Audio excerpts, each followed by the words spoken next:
The Blackhawks win, and they get secondary scoring, and Arvid Soderblom gets a shutout just as we all predicted. Join us next on the CHGO Blackhawks Postgame Show.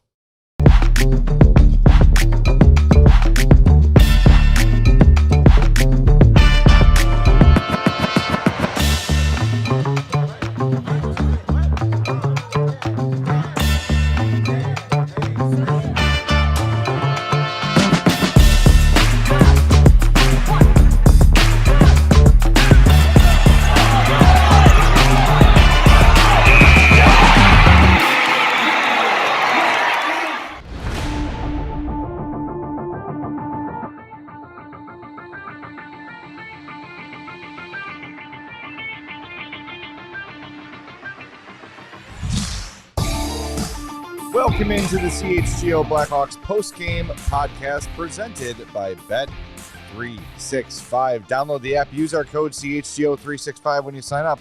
Whatever the moment, it's never ordinary at Bet365. For the first time in a month, at least, Noodle Man has been activated.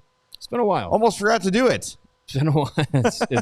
It has been since early November. Yes. Or February. I only have one thing to say. Can't hear you from over there.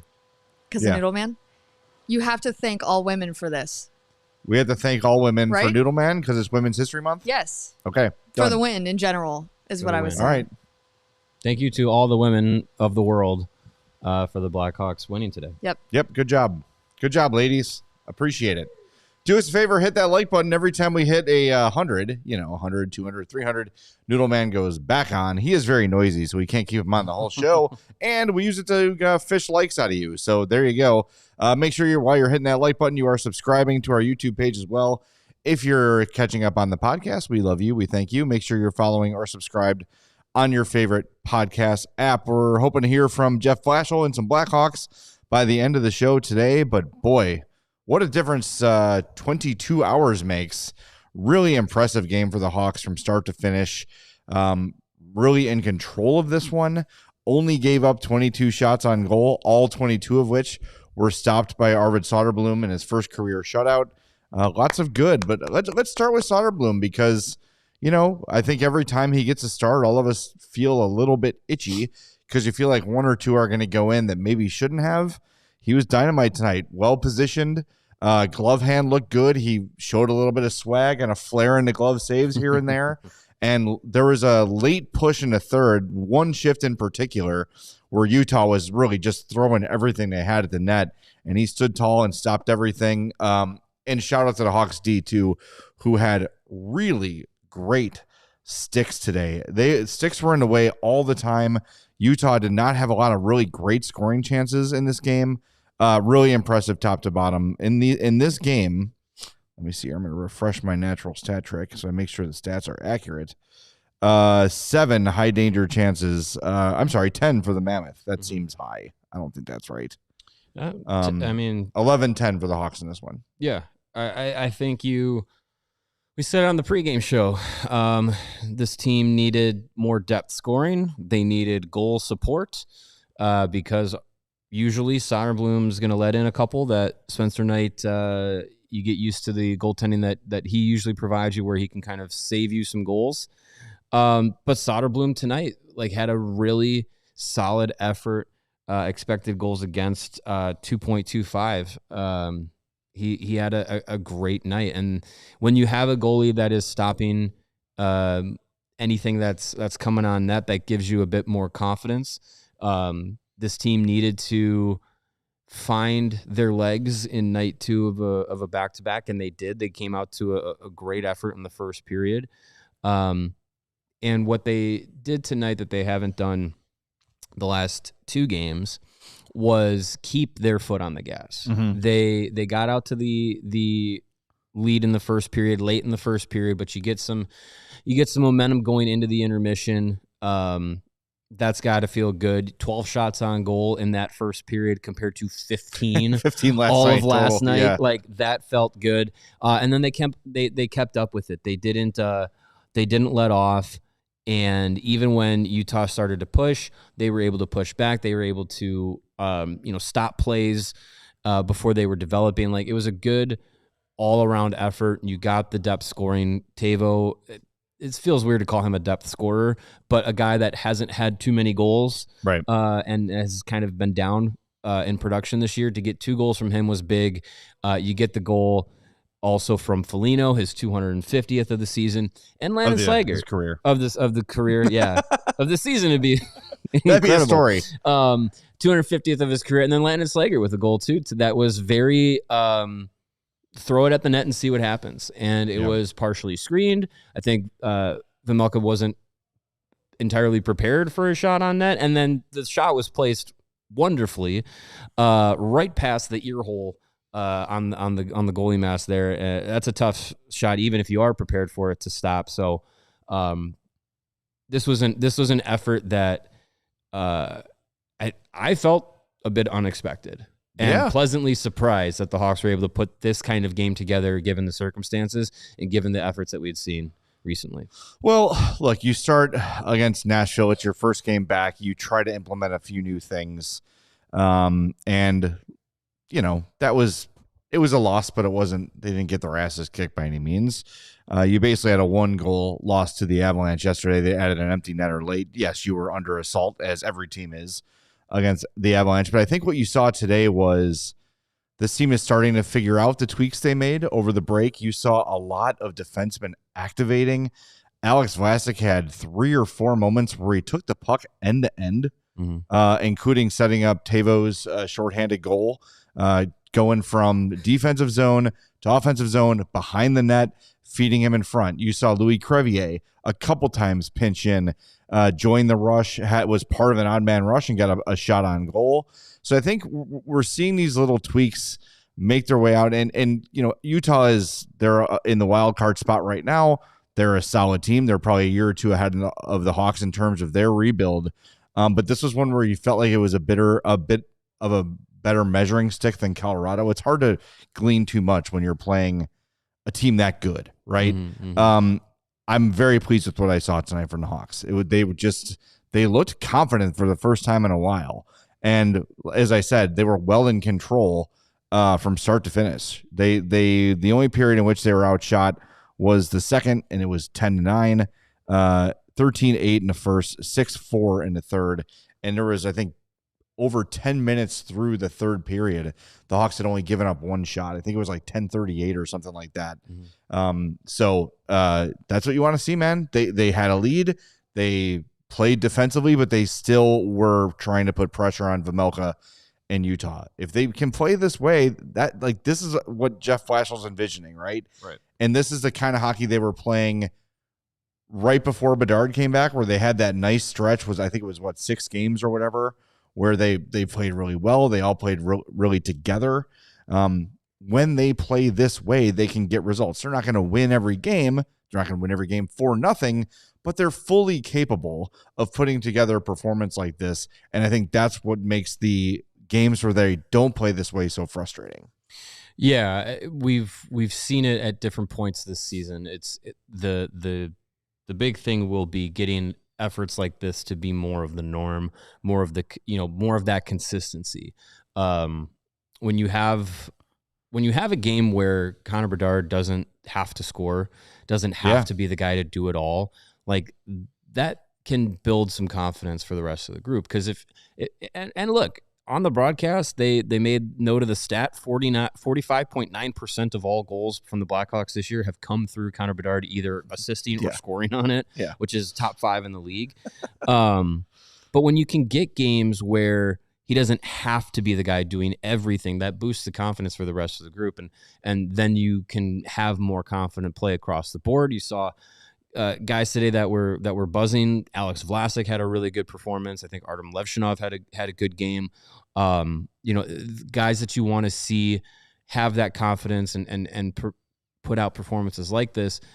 That's what's important with this. I see a lot of people saying, "Why are we happy with the win? We're trying to tank." No, you're happy with the win because, as Blashill talked about in the pregame, process is important with all of these guys. And yes, it's one thing to say like, "Hey, we're doing the right things in practice," and "Hey, we're doing some of the right things, the small things in games, but you lose."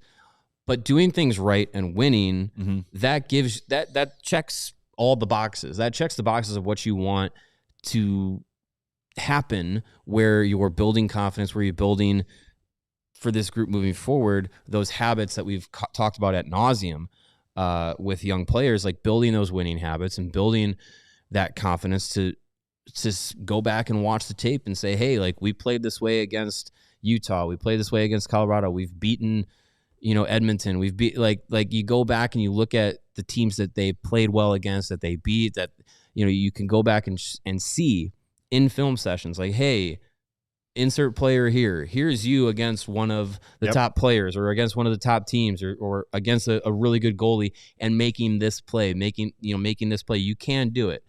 If you are able to, ingrain this in your DNA, you will become a better hockey player. Yeah. And that's what it's about with specifically these young players too. Like, to have a game like this for Levshunov is great. To have a game like this, for a guy like Oliver Moore was in there making some really good plays. That's important. That is what is important. And doing it in a winning effort builds that momentum, builds that confidence, and can ingrain that DNA in these players. That's why it's important. Well, I mean, you're also, just to simplify the hell out of it, it's like, it's also fun to win. Why do we have to justify winning? No, we don't. We don't have to have that weird. conversation. I don't. The tank stuff is behind them. They're not trying to lose every game anymore. It's just not. It's just simply not. They're already going to be in the lottery. Like, yes, do you want the best odds and all that? Sure, but we're down the road far enough that a lot of the players that you're trying to build with need to get the good experiences in the NHL. Yeah, I'm not entertaining that conversation anymore. Wins are a good thing when you're trying to build these young players up, and to have them get payoff for their, like, you're preaching, we want you to play this way, and when you play this way, you'll get results. And then for them to get the actual results, it's going to make them, okay, cool, yes, great. So when I do this, yes, it does work. And it's losing over and over and over again just crushes these guys. Look, they're NHL players. You have to have a certain level of competitiveness to even make it to this level. I know, people like to, from the chat or from whatever social media, be like, this guy sucks. He doesn't care. He's not interested. To get to the NHL takes a certain level of commitment that a lot of other players can't make, and money. Let's be honest about that. Zach Hyman, you rich bastard. It's part of it. But, like, these guys don't want to lose. They have no interest in tanking. You heard Connor Bedard and Frank Nazar say it after the early season win over the Blues. Like, we want to win now. We're not worried about 2-3 years from now. Right. We want to win now. By the end of this year, the number 3 pick in this draft is coming, Anton Frundell. You've got Roman Kantarov probably coming next year. The next step of this thing has begun. I think it probably began this year, where you've already promoted a bunch of young players. You're giving them all big minutes for the most part, or at least big opportunities. They're not up and down in Rockford all the time. The phase 2 of the rebuild is here. It's not about losing every game. So if that's where you're at, that's cool. But I don't think that's. I know that's not the way the Blackhawks are thinking. Were they thinking that way the last few years? Yeah, let's maybe try to increase our draft lottery odds. Great, I get that, fine. You've gone 1, 2, 3 in consecutive years. They're still going to have a lottery pick this year. Maybe it's somewhere between 4 and 10 or whatever it might be. You're still going to get a good player there. You should still get someone that's going to be a key to your future success. Yeah, there's a lot of quality players in the draft. Like, you want the young players to start getting the taste of the success, because that's what is going to move this thing forward. You want those guys to get that identity within themselves of, we can win in the NHL. We know how to do it. We have enough of a resume of doing it that it's not a, golly gee, hope and wish we can have a good performance. Like, no, you go out there with the confidence to know that you're going to do it. So right. I would much rather guys like Bedard and Nazar and Green and Moore and Levshunov and Rinzel and Korchinski and all these guys have that kind of mentality and confidence, because you can get some wins at this stage of the season that can give you some good feelings to end the year.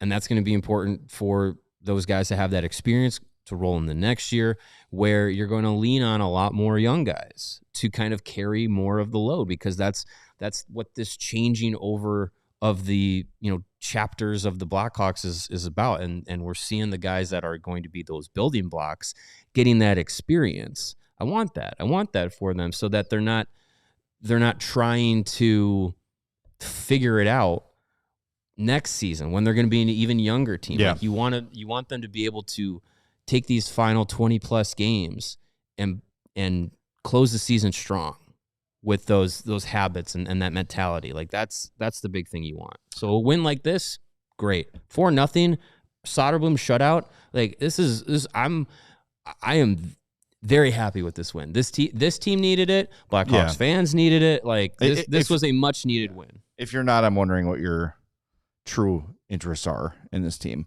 It's time to nominate our Game Puck nominees. Game Day Men's Health, better father, better husband, better man. Go to Game Day Men's Health. Visit GameDayCHGO.com to find locations closest to you. I think Arvid Soderblom is an obvious one. I think Teuvo Teravainen is an obvious one, so we'll throw those two in there. Anyone else you want to add for sure? I'm Nick Foligno with his 250th goal. Sure. Of his career. Sure. He was a +2. Give him the nod, the nomination. Alex Vlasic too. Vlasic was he great. Had a tremendous game. A lot of moments where he was deep in the offensive zone doing the right things. Yep. It just seemed like he played with a lot of confidence in transition, was skating the puck really well. Played good defensively, like all around, like a really good game for him. Yes. He had the assist and played 24-12. Well ahead of any other defenseman. The next person behind him was Murphy with 21-26. So almost a 3-minute advantage over Connor Murphy. So great game for Alex Vlasic. Love it. Get those votes in. We'll reveal the winner towards the end of the show. It'll definitely be Soderblom, but just so those guys had got the nomination. It's an acknowledgement. Yeah. An acknowledgement of their good performances. All right, we'll talk to everybody in 2 minutes on CHGO Blackhawks. What if you could have reliable and intelligent Wi-Fi, and what if you could keep it at the same price for 5 years? That, my friends, is the Xfinity 5-year price guarantee. Imagine Wi-Fi that makes everything in your home work together, that finds and fixes problems before you even notice them, like super intelligent Wi-Fi with a 6th sense that lets you stream the game even when the whole family is online. All of your devices working together in perfect harmony for 5 whole years. And the best part, there's no annual contracts, no hidden fees, and you get Xfinity's best equipment included.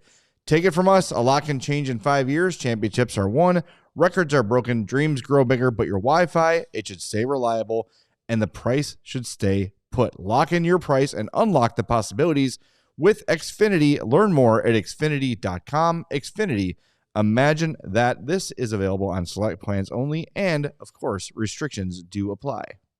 As a man, are you starting to feel like you have low energy throughout the day? Don't have the same motivation and drive you used to? Are you seeing the scale number move up and your hair fall out? It might be a result of low testosterone, which is very common as you age and is something to be mindful of. And whether it's peak performance, becoming a better father, better husband, or a better man, Game Day Men's Health wants to support every man's health journey through personalized care tailored to your goals. It's a very quick and easy process. You can be in and out of their family and locally owned clinics in about an hour, and they have an extremely high success rate with testosterone replacement therapy, vitamin supplements, weight loss, hair loss. And if you don't believe us, take it from one of their customers, Josh, who lost over 100 pounds in just over a year using their testosterone replacement therapy. Start your best life with Game Day Men's Health. Check out their locations in Skokie, Naperville, Libertyville, and more across Illinois. You can scan the QR code on your screen to find the one closest to you, or you can go to GameDayCHGO.com. All right, we are back on CHGO Blackhawks. Got a super chat we want to make sure we get to here from Skate Salem. Says somebody told Levshunov that it's okay to be physical in this league. There were a couple of moments, where he was using his body the right way. Great. Hey, that's a building block of what we were talking about the last couple of games and before the game too. Like, maturing and using all those tools. One of those tools that he's going to have an advantage of over some guys in the NHL is his physical stature and his ability to use his body to his advantage. It's a learning moment, and he's learning that. Good. Lay some hits, be physical, win board battles, all that stuff. Yes, credited with 2 hits today, 17:04 of ice time, had an assist, was +1, 3 shots on goal. He had 5 shot attempts. I already mentioned 2 hits, was tagged with a giveaway and 2 block shots. This is definitely his best game since the Olympic break. There's no question about that. I think it's been probably the best game in his last 10 or so. He was really solid. He was sitting too. Yeah, and the numbers were, I'm saying his last 10. Yeah. But he was earlier in the game, like I think it was in the third period early, he had like really insane analytics. Like his expected goals was like 80%. Expected goals percentage was 80%. It ended actually under 50. It was 48.30. So when the Mammoth were on the ice sort of peppering the Hawks late, just trying to throw everything they had on the ice, he was on the ice for one of those, and it kind of tanked his metrics, but still 51.52% Corsi rating, 54-17 if you prefer.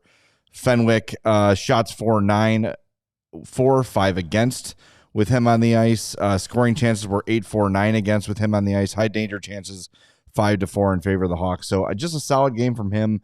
Moving the puck, playing with confidence. I think the physicality comes with confidence too, right? If he's not thinking about, I can't make a mistake, he's going to be more willing to finish a check on somebody, but way better along the boards, way better moving the puck.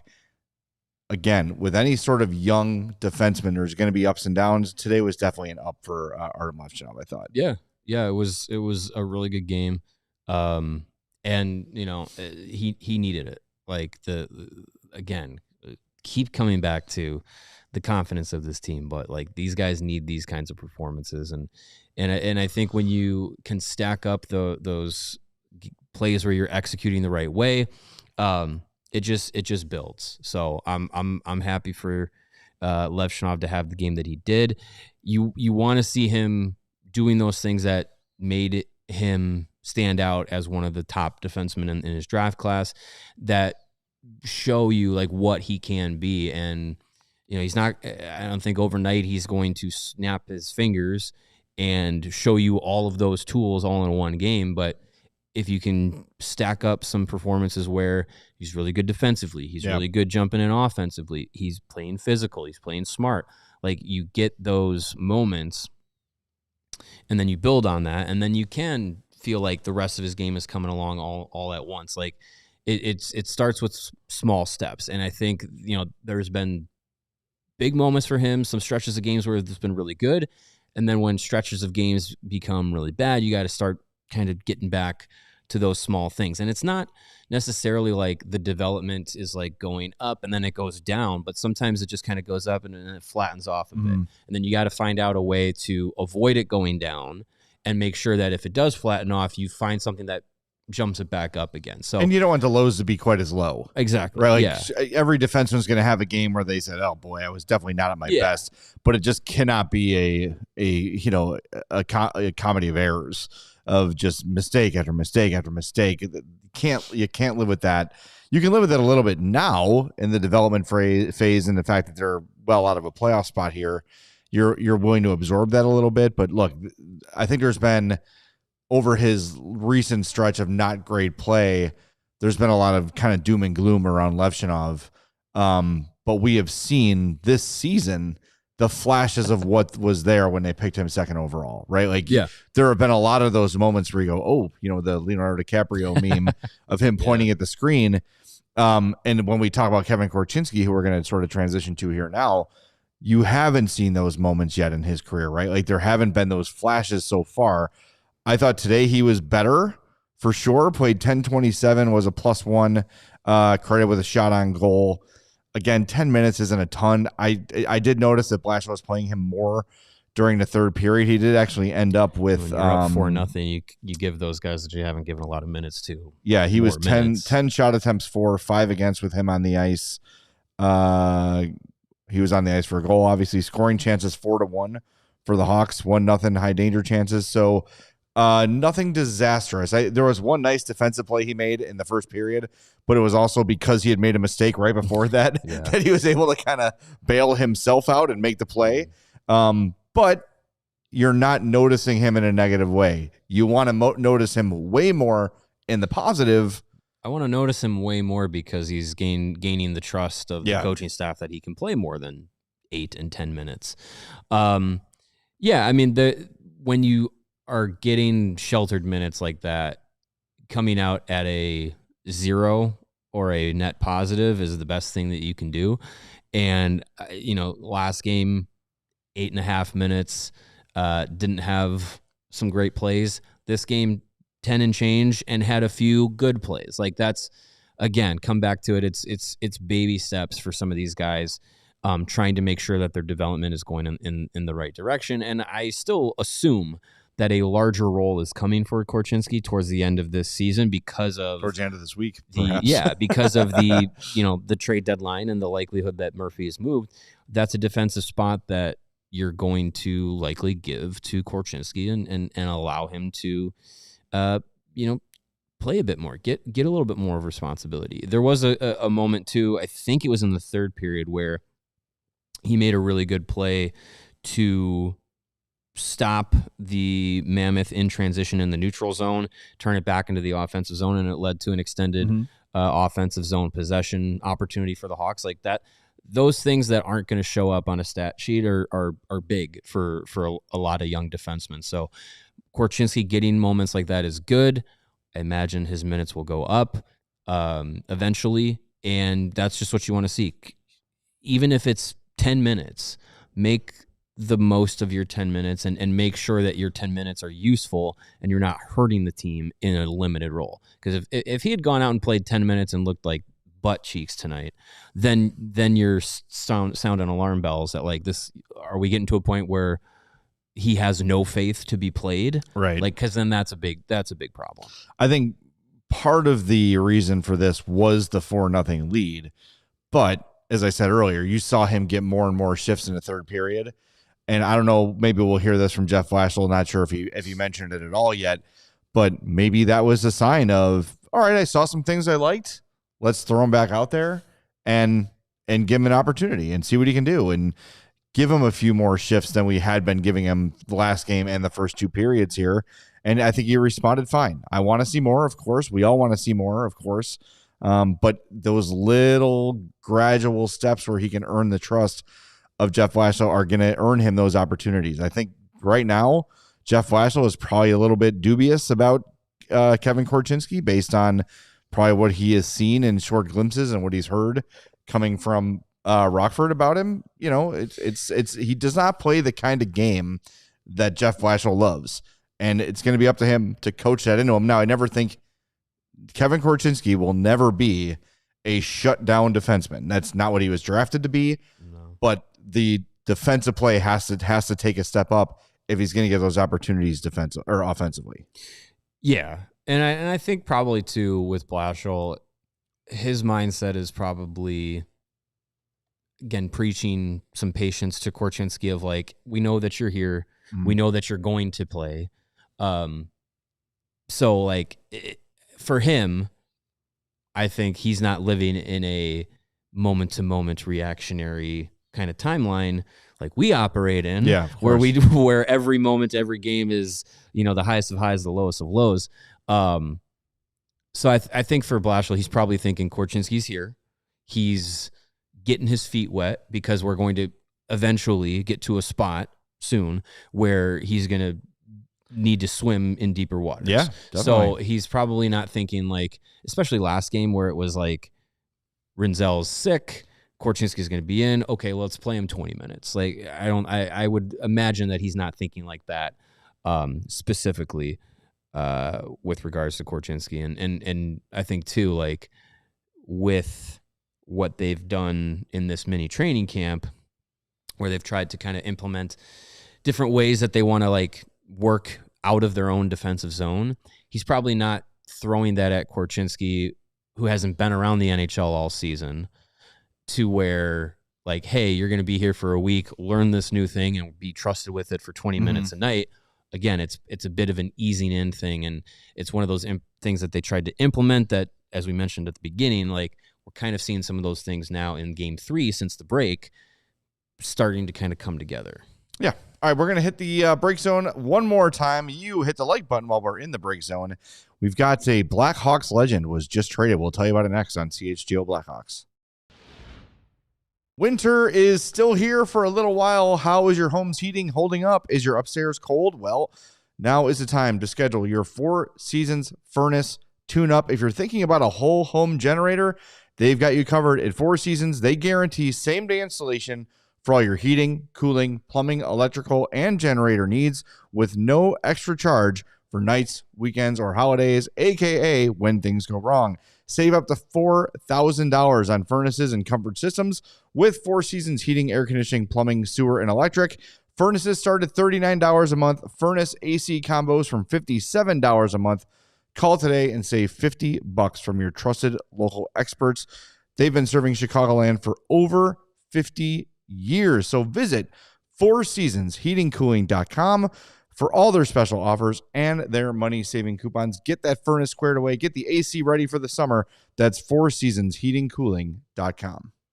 Hooters is still the best lunch spot in town. Weekdays just got better with some of your Hooters favorites for $9.99 or less, like their boneless wings, their OG wings, the blackened chicken Caesar salad, the original burger, and more. Their lunch specials are available every Monday to Friday from 11 a.m. to 3 p.m. You can also stop in and check out their drink of the month, which you can quench your thirst with a Tito's Strawberry Lemonade, a refreshing blend of Tito's handmade vodka, lemonade, and a splash of strawberry puree. Only $8 all month long at Hooters. You can get those lunch specials. You can get that drink at your local Hooters. There are 11 of them in the Chicagoland area, including but not limited to Aurora, Countryside, Lansing, Melrose Park, Oak Lawn, and Schaumburg. Check them out at originalhooters.com. Get yourself some wings and some drinks and watch some sports. Some curly fries.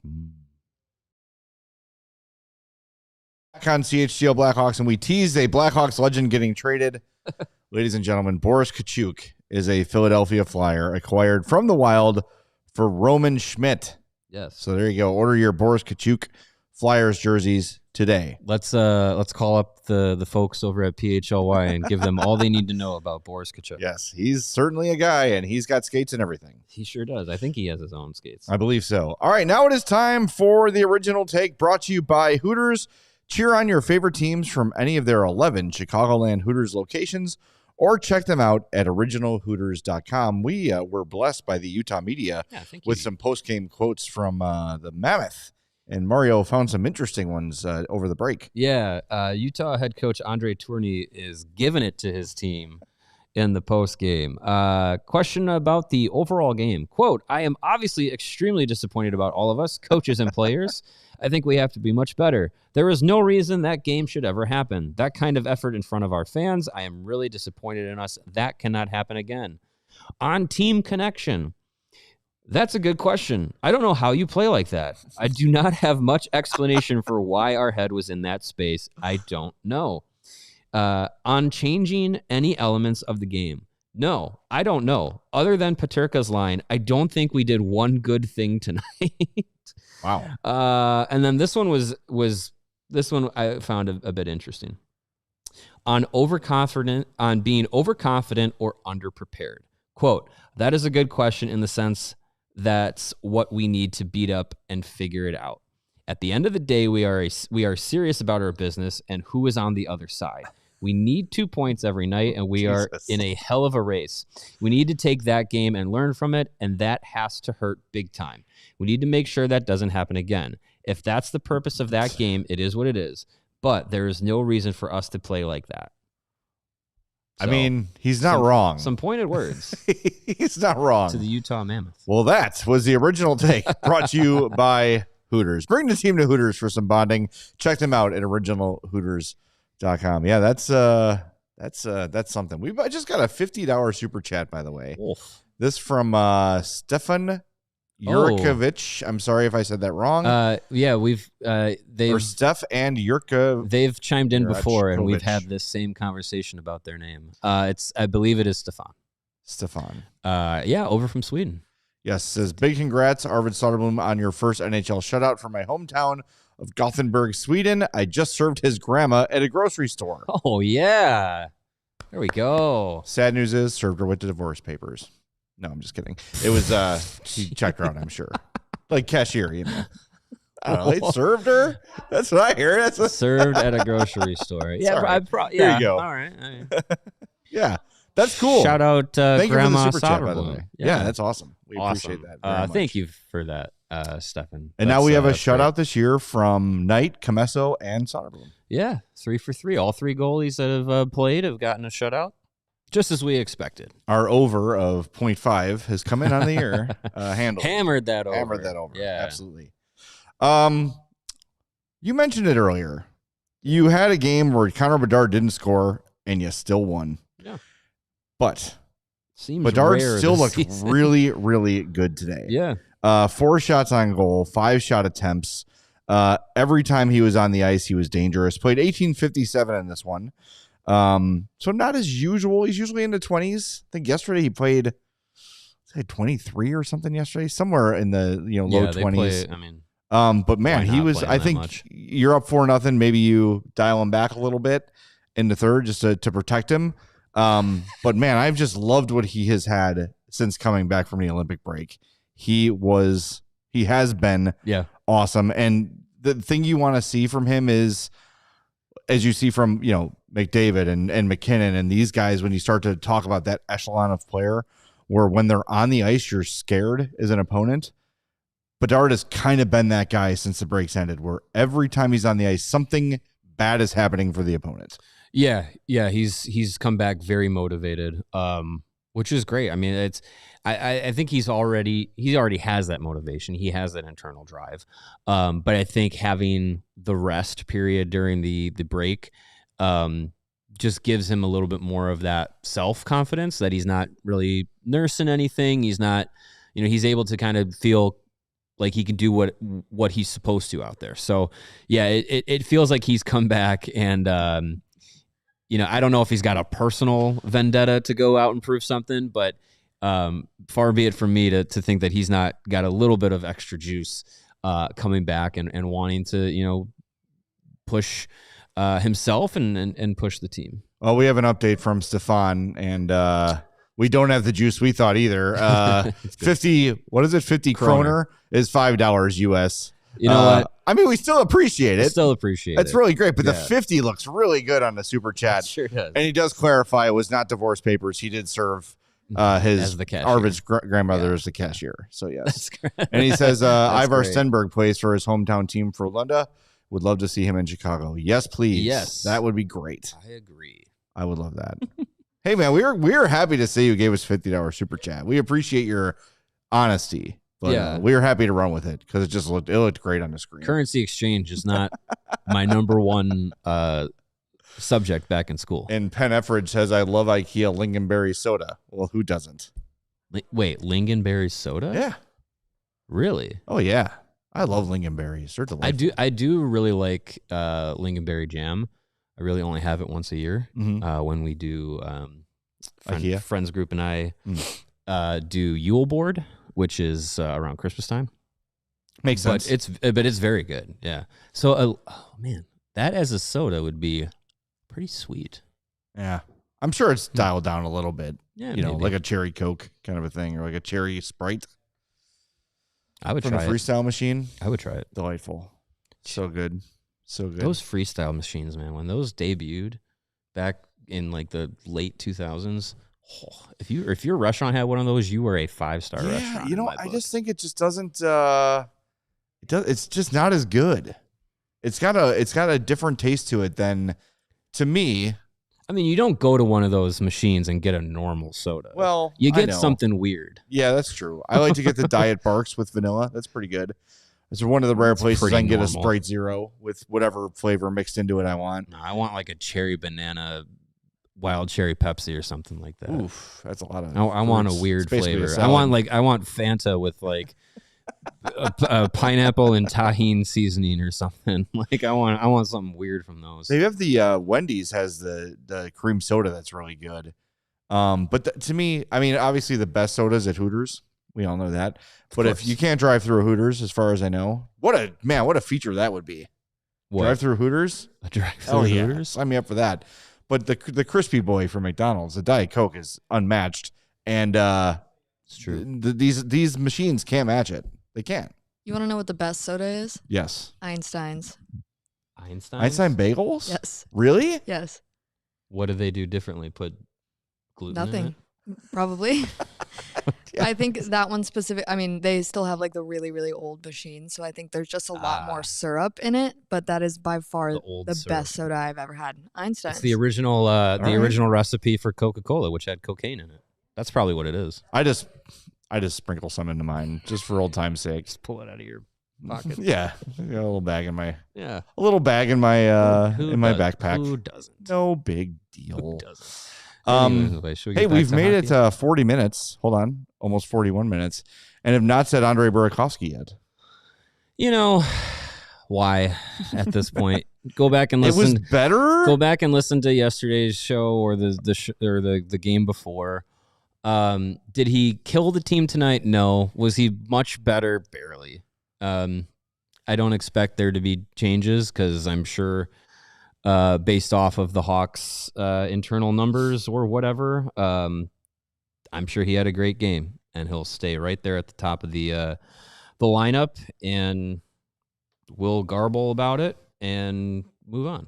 I just think like a game like tonight, he didn't have a great game, but I think there's more to be happy about in this game than there is to dwell on. Yeah. That's just me. Am I getting lighter and darker on the screen? People in the chat, can you tell me if I'm getting lighter or darker? It feels like the light above me is either going on or off. It's weird. You okay? I mean, hey. You want a cocaine-filled Coke? I think I already had one. That might be the problem. Just for since it's a hot topic in Blackhawks land, Burakovsky 1604. No goals, no assists, no pluses, no minuses, no shots, no shot attempts, no missed shots. Is that Burakovsky or Lucas Reichel? And he had a hit, so it was not Lucas Reichel. Oh, okay. One hit for Andre Burakovsky. That is the single stat note for Andre Burakovsky in this game. Yeah. So, hey, no giveaways. No, at least none categorized as giveaways.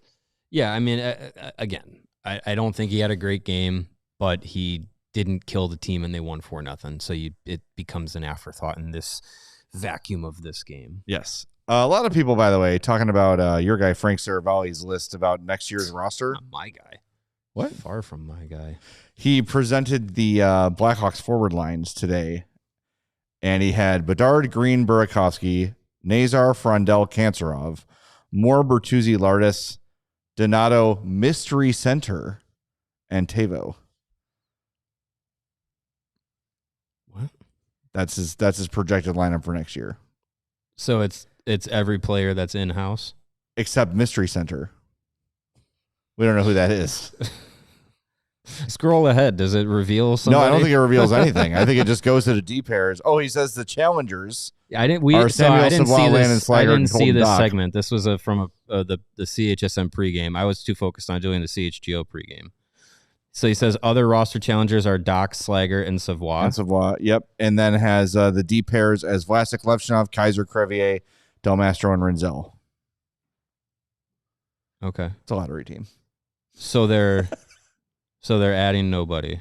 No, they're adding Mystery Center to the fourth line. Mystery fourth. That's going to be the offseason acquisition, apparently, as a fourth line center. Okay. Sure. I mean, those are all players that are currently on the team. Kevin Korchinski is the challenger on defense, by the way. There's your challenger. Okay. Yeah. All right. I'm not going to disagree that any of those players are in training camp with a good chance of getting on the roster. Maybe it's Nick Schmaltz. I mean, it's okay. I got to say, Sam has been in our chat for like the last couple weeks, asking about Nick Schmaltz. I don't know where this is coming from, but Nick Schmaltz is a UFA after this year. Mm-hmm. He's 30 right now. He's coming off a $5.85 million contract. I don't think Nick Schmaltz is bad by any means, but I just don't know. Reunion tour. I don't know if I'm missing something, Sam. If I'm missing something, let us know in the chat. I don't know if you heard anything or I don't know. I mean, he's been having good seasons. Yeah, no, he's a good Utah. player. Yeah. I just, I don't know. I don't know whose spot he's taking. Mystery center. He could be mystery fourth line center guy.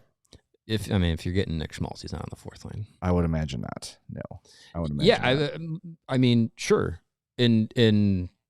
I would believe that if Nick Schmaltz were to come back to Chicago, he could be an effective player. Yes, I agree. I don't know whose radar that would be on. Probably not Kyle Davidson's, but I would be completely okay with that. Yeah, it doesn't seem like a Kyle Davidson thing. I don't know. We'll see. All right, we have to tell you about something very cool happening this week. On Wednesday, March 4th, it is our 4th anniversary here at CHGO. We made it past the 6-month mark. We did, and we have a collab with Free Agent and CHGO, and these will be available. You can see them on your screen now. These limited edition designs, once they are sold, they are gone. We'll be there at Leaders on Madison Street, 1152 West Madison, from noon to 7 p.m. There's going to be a CHGO crew hanging out there. I know Big Dave's planning on being there. I'm going to be there around noon.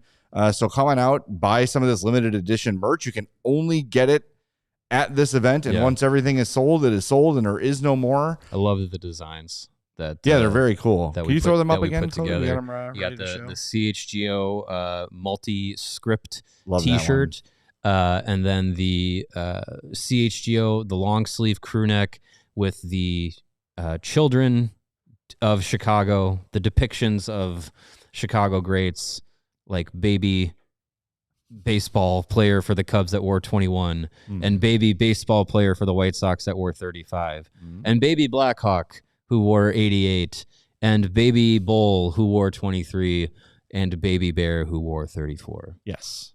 There you go. Babies, not Babies the galore. actual players, just the babies. But I love that design. I mean, that brings me back to when I was a kid and in the late mid 90s, when that style of design was everywhere. You get pictures of all your favorite sports teams as children, looking at, the field or whatever. I think I had one of Michael Jordan when I was a kid, or I think it might have been the 96 Bulls or something like that. I love that design. That shirt is coming home with me for sure. All right. Well, we'll see you there Wednesday, noon to 7 at Leaders on Madison. Come on by, say hi, and grab some limited edition merch to celebrate our 4th anniversary. Yes. And Chicago's birthday. Yes. We planned that nicely when we launched here at CHGO. It was a great coincidence. All right, let's hear from Blackhawks head coach Jeff Blashill. He spoke after the game, this courtesy of the Blackhawks. It seemed like defensively kind of perfect execution was what Arvid was saying. And do you feel like it was what you were looking for? Yeah, I think I thought we played really good defensively overall. But I thought we did that the other night as well. I think coming out of the break, we've played pretty good. We've limited a lot of chances. The difference probably tonight was we broke the puck out really, really, really well. So then you don't have to defend as much. I think that's probably the biggest difference. As I said, after last game, I thought there was as the game went along, I thought we did a better job at breaking the puck out, and we showed some of those before the game. And I thought we carried that forward today. And so when you can break it out, then you have the puck attacking, and we can be. I think that's when we've been a really good team. I know we talked before the game about Artie, and it felt like he was in control and a little bit more offensive-minded even, and just kind of all around. Yeah, I thought all around he had a good game. I thought he was physical. Again, the package is what's going to make him a special player, and it's the physicality, the good defense, and the ability to move the puck and create some offense. So, I thought he had a real strong game, and that was, I think he's again come out. I think he's played 3 real solid games. I know, he's had a mistake that's led to some goals, but overall, I think his play's been good. Alex Vlasic seemed like he had one of his best games of the year. How did that stack up for you? I'll say this. I think Vlasic has played pretty good for, the whole month of January, and then coming out of the break, I think he's played good. He was excellent tonight. He's a big guy that can skate like that. That's a weapon, and he skated the puck out of trouble a ton. Obviously, it created some offense for us. You know, when you can skate like that, you can skate it up, and then you can kind of win your race on the way back as well. So, you know, it was a really, really strong game for him, but I think he's played very well for a long time. I'm assuming those not going to cheer more for Soderblom today. Yeah. I mean, guys are happy for Sody. Like, you know, if you think about it, Sody's been put in some tough spots. You know, the life of backup goalie, sometimes you get some tough games, and we've kind of, you know, hung him out to dry a few times, to be honest with you. And so I think everybody is really happy for him. He's a great teammate. He's a great professional, goes about his business and does his job. And so guys were you know, eager on the bench to try to get that done for him. Slattering, flirting, Foligno to score for you. Just how good is it to get fourth line scoring, just depth scoring today? Yeah, it's something, you know, we probably haven't had enough of just scoring in general. So, you know, to get that, I think is real important. I thought they had some efficient shifts where they weren't out there long, but they you know, obviously where they were able to connect. And you know, the Slaggert goal, you know, that was execution. It was execution off the face-off that led to that goal. You know, Fliggy's great hands around the net. I think that was his 250th. What a great number for him, man. That's a great job. How much just to have the 3 goals and to have some breathing room when you guys have played so many tight ones? Yeah, no, and especially when you haven't won enough, you know, it's nice to get one with a little bit of breathing room and find a way to get that and hopefully continue to boost our confidence. Drawn 13 power play opportunities in these 3 games. Have you seen any pattern in what's, you know, creating more opportunities for that? Hard to say. I think there's times, you know, there was times tonight where it was you know, a little bit from skating. I think, you know, and we can skate like we're capable of. You know, it puts guys in tough spots, and sometimes, you know, that's when you get some tripping penalties and stuff like that. So hard to say. We're just going to have to continue our process of playing good hockey. All right, that's Jeff Blashill. Thanks to the Blackhawks for use of that video. Ended there talking about the power play. I can tell you what the difference is. Zone entries. It's very simple. That's what the problem was when they were on the 0 for 7,000 streak they were on, is they couldn't get the damn puck in the zone. Yeah. Now they're getting the puck in the zone with relative ease. And when they got back against Nashville, once it was in, they had trouble keeping it in. They still got a power play goal in that game. They got a power play goal yesterday against Colorado. 3 straight. And they got one today. Yeah. And I think they have power play goals. I heard Rick Ball say this in 4 of the last 5 games.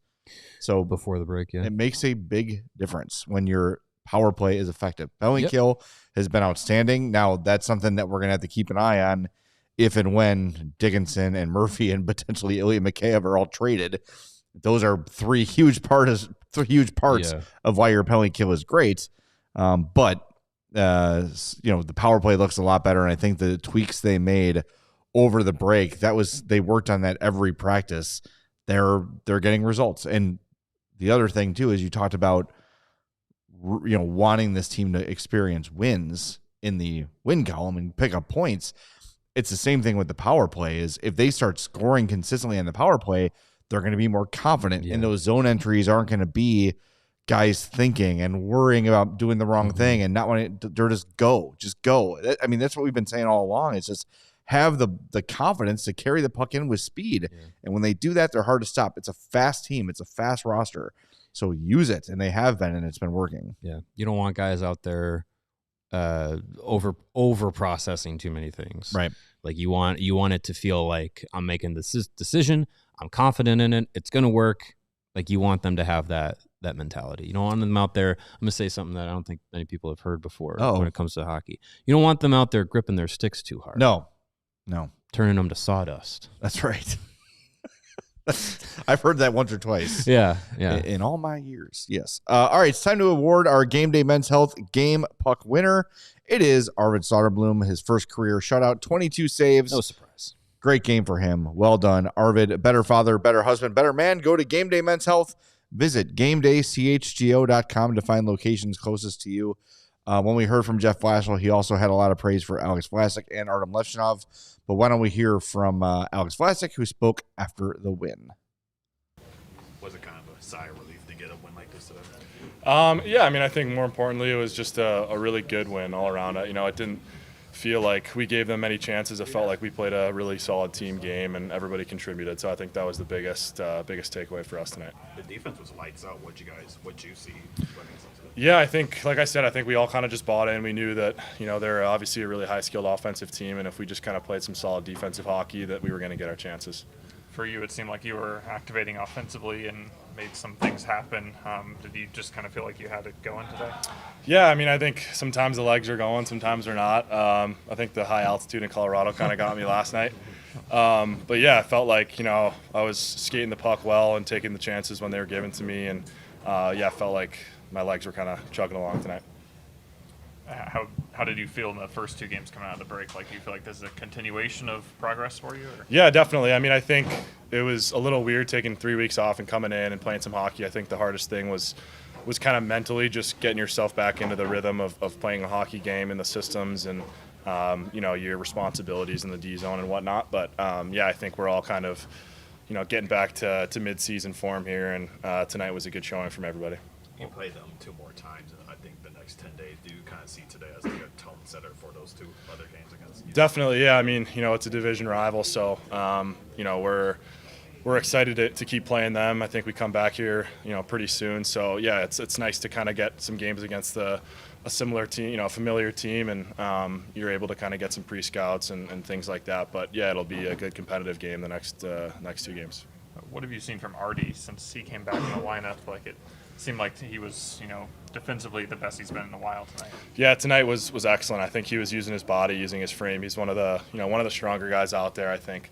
And it was evident tonight. He's, pushing guys around, kind of bullying some guys down low, and that's his game. I think he's obviously really skilled with the puck offensively, and once he gets his feet moving, he's fantastic. But tonight it was, an unbelievable showing from him just defensively, and kind of showed everybody what he's capable of.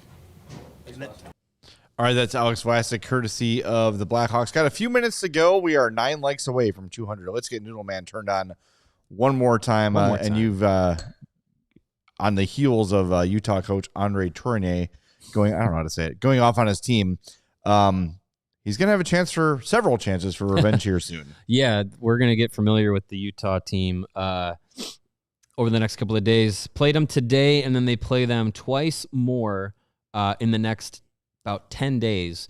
On the 9th at home, and then they play them. It's back-to-back matchups, but 3 days in between. They'll play them on the 9th, and then on the road again in Utah on the 12th.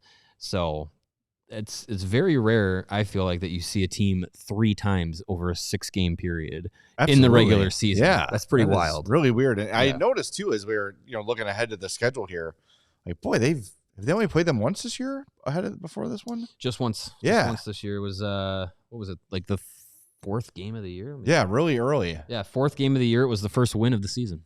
Who could forget? What a time to be alive. Yes. That was good. Yeah.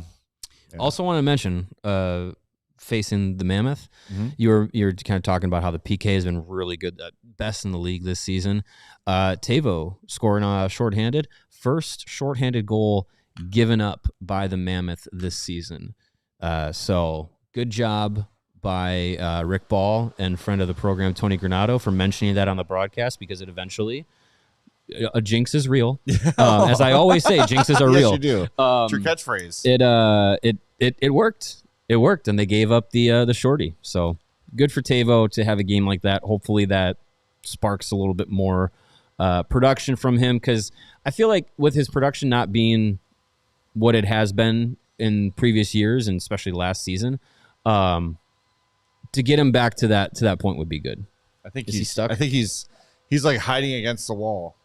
You'll never take me alive, Coppers. There he goes. He's good. Got to loosen your noodle every now and again.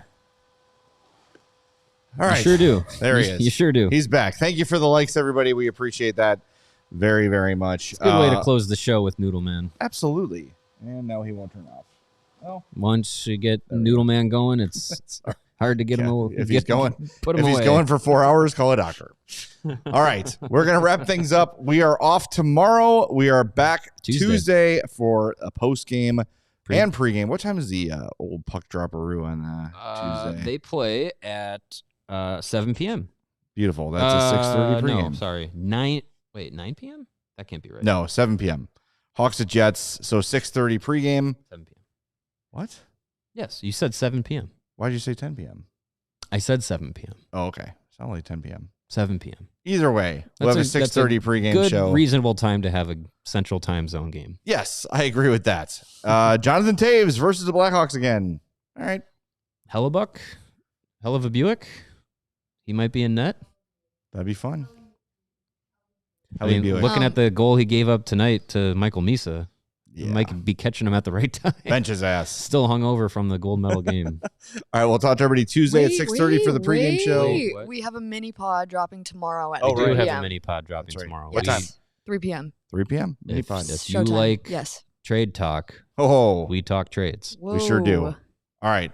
Tomorrow at 3, mini pod, 6:30 pregame Tuesday. Talk to you then on CHGO Blackhawks. We all silly like the mayor.